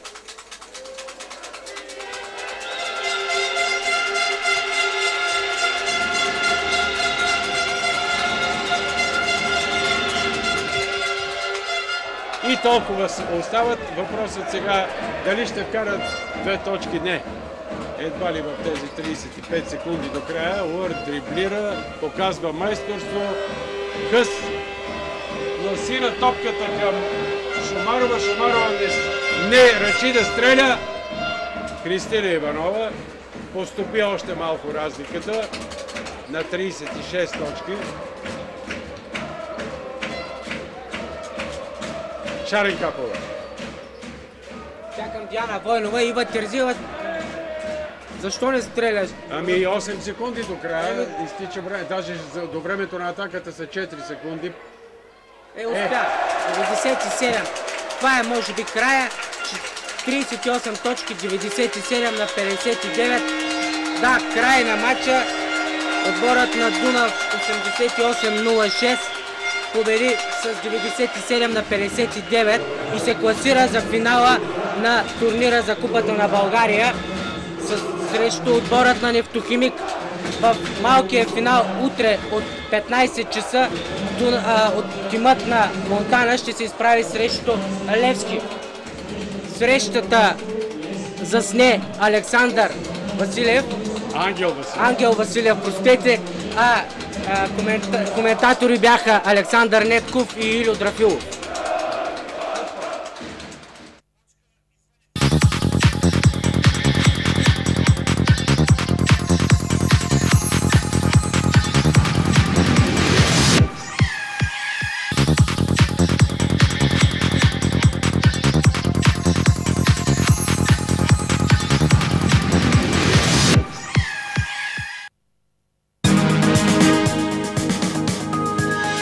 Това е КИС 13.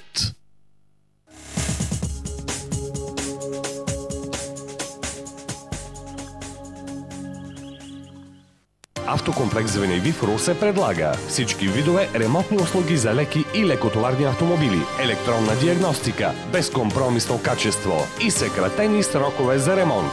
Фирма Веневи в Русе е оторизиран дилър на НАР и Р Ауто Хасково. Продажба на леки и товарни автомобили с марката ВАЗ, ЛАС, Лада Нива и Шевролет Нива. На българския пазар и новия автомобил Самант. Автокомплекс Веневи ще намерите на главния път срещу хижа 300 по посока Русе. Нова сила за автомобила. Вече знаете къде. За цветните моменти от живота на всеки. Магазин за цветя, сувенири и подаръци. Ниски цени, огромен избор и професионален съвет, основан на 10 годишен опит. За цветните моменти от живота